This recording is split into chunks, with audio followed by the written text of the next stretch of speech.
Bienvenue sur Africa 24 dans cette nouvelle édition du 12-15 au sommaire de l'actualité. Bosco Ntaganda, ancien commandant second des forces patriotiques pour la libération du Congo, poursuit sa grève de la faim dans la prison de la Cour pénale internationale. Il reproche à ses juges de l'empêcher de communiquer avec l'extérieur.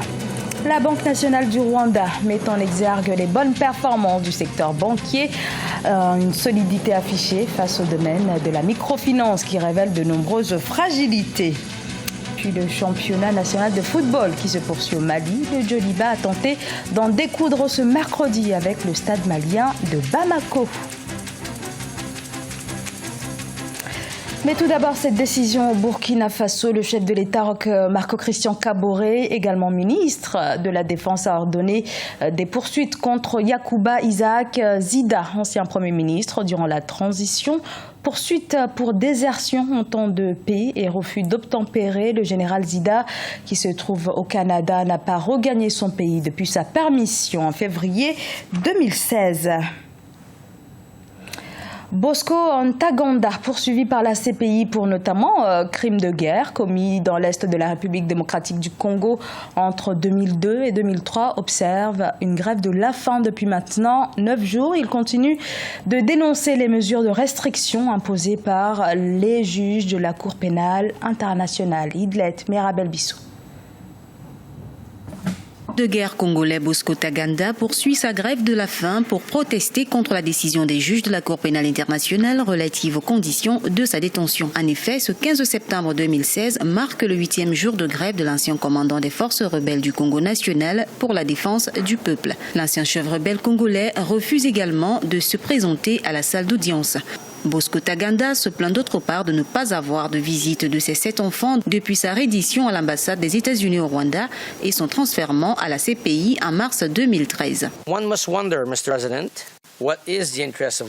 On doit se demander, Monsieur le Président, quel est l'intérêt de la justice. Nous avons ici un homme qui est au centre de détention et qu'il est décidé ou non, c'est un homme qui n'a pas mangé depuis plus de 7 jours. Il n'y a pas de signe qu'il va recommencer à manger. Nous allons continuer dans la salle d'audience sans accusé présent, sans accusé impliqué dans les procédures. Que va-t-il se passer après pour ce témoin? Et la semaine prochaine, quand M. Ntaganda sera tombé inanimé, que se passera-t-il en ce moment-là? L'accusé est soupçonné d'avoir interféré avec des témoins de l'accusation à travers un intermédiaire contacté au téléphone depuis sa cellule. Ce qui expliquerait la reconduction des mesures de restriction de ce dernier par la CPI, notamment moins de visites et de contacts avec l'extérieur. Le procès de Bosco Ntaganda, ex-général des FARDC et ancien chef militaire de la milice du Front populaire pour la libération du Congo en Ituri, est au centre des conversations dans la ville de Goma. Aujourd'hui, je sais que Bosco Ntaganda voudrait se justifier et voudrait peut-être influencer aussi la justice en sa faveur en observant la grève de faim. Mais ce qui est évident pour la population congolaise en général et pour les habitants du Kivu, le souhait est de voir tous ceux-là qui avaient commis des crimes de guerre, tous ceux-là qui ont fait pleurer la population, être condamnés. Bosco Ntaganda est poursuivi pour 13 crimes de guerre et 5 crimes contre l'humanité, dont des meurtres, pillages, attaques contre les civils, viols et esclavage sexuel commis par ses troupes entre 2002 et 2003 en Ituri. Rappelons que l'accusé a plaidé non coupable à l'entame du procès le 3 septembre 2016. Et concernant toujours la République démocratique du Congo, le dialogue national a repris ce jeudi. Les travaux ont été interrompus lundi après la suspension de la participation de l'opposition. Un débat est prévu ce vendredi avant l'adoption de l'accord politique sur les élections, un accord qui prévoit que la présidentielle, les législatives nationales et les législatives provinciales se tiennent le même jour. Le Maroc a désigné meilleure destination spa en Afrique par la World Spa Award 2016. Le pays s'est en effet doté de nombreuses stations thermales et de spas au cours de ces dernières années, comme à Marrakech, Agadir ou encore à Fès. Le tourisme de bien-être affiche des taux de croissance de près de 10% par an, et cela au moment même où d'autres segments du secteur stagnent dans le pays. Au Rwanda, le secteur bancaire est dans une bonne conjoncture. Selon la Banque nationale, contrairement au domaine de la microfinance, l'activité bancaire progresserait depuis le début de l'année avec des actifs en hausse de près de 14%. Reportage de notre correspondant au Rwanda, Olive Adjakotan.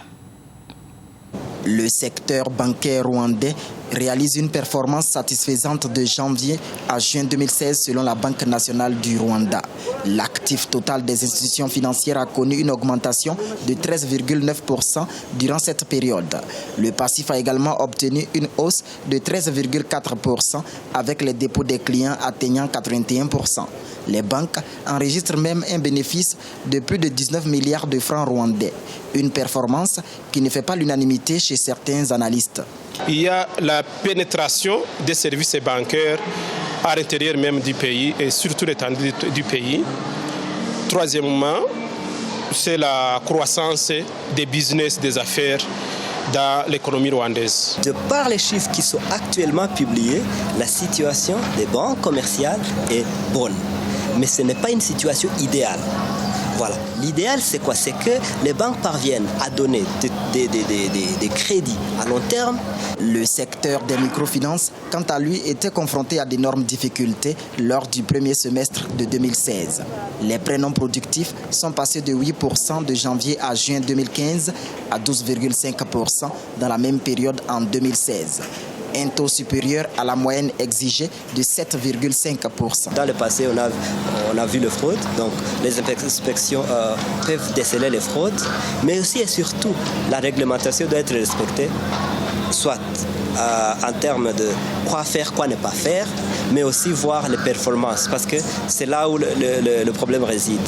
Comme le gouvernement est en train de renforcer les capacités des paysans au niveau des communautés de base, je pense qu'avec cet encadrement, le secteur de microfinance va pouvoir tenir du moment où notre économie est en phase de transformation. Le secteur des microfinances était en plein essor dans le pays depuis 2007.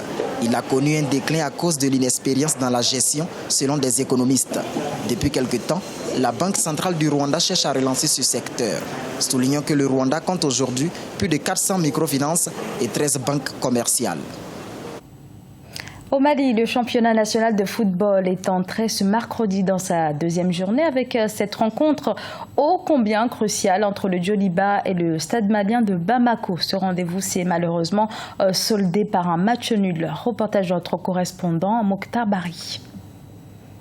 Le championnat malien de football est dans sa dernière ligne droite. Les 4 clubs que sont l'AS Real, les 11 créateurs de Niarela, le Djoliba AC et le Stade malien de Bamako, champion sortant, s'affrontent dans les carrés d'As du 11 au 29 septembre. Ce mercredi 14, la deuxième journée, les stadistes affrontent les Djolibistes. Sous haute sécurité, les derbys commencent timidement dans la première mi-temps avec une légère domination du stade. Les tentatives des stadistes se heurtent à la solide défense du Djoliba. Les deux équipes ont tout donné. Notre objectif, c'était quand même de tout faire pour gagner ce match-là. Je pense que quelque part, il y a des choses qui nous ont manqué réellement. Autant défensivement, on était bien, mais sur le plan offensif, on n'est pas parvenu quand même à se créer beaucoup d'occasions de but sur ce match-là. Mais bon, voilà, il fallait tout faire quand même pour ne pas perdre. Et je pense que c'est vrai, on n'est pas satisfait réellement parce qu'on voulait la victoire. Mais bon, mieux vaut avoir un point que 0 point. À la reprise, les joueurs du stade malien appuient sur l'accélérateur avec des occasions à la 58e, 76e et 83e minute. Le Djoliba plie mais ne rompt pas grâce à un portier des grands jours. 33e confrontation depuis la mise en place de la poule unique en 1998.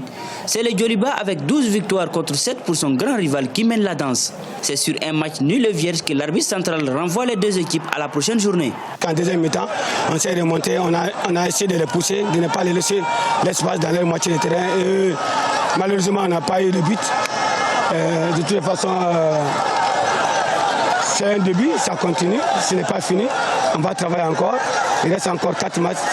C'est un top. Les top des 4, ce n'est pas des matchs faciles, comme vous le savez. Ce n'est même pas la paix de 15 ans, ce n'a pas été facile. Rien n'est facile. Et on va travailler dans l'aspect pour au moins la troisième journée qu'on puisse avoir une victoire. Au classement, le stade vainqueur du Real de Bamako à la première journée partage la première place avec les 11 créateurs, 4 points chacun. Le Djoliba totalise 2 points pour 2 matchs nuls. Le Real de Bamako ferme la marche avec 2 défaites en autant de matchs. La prochaine journée est fixée au lundi 19 septembre avec des confrontations Dioliba-Real et Stade 11 Créateurs. Ce journal a été réalisé par l'ensemble de la rédaction. Nous vous remercions pour votre fidélité. Dans un instant, une nouvelle édition de l'actualité sur Africa 24.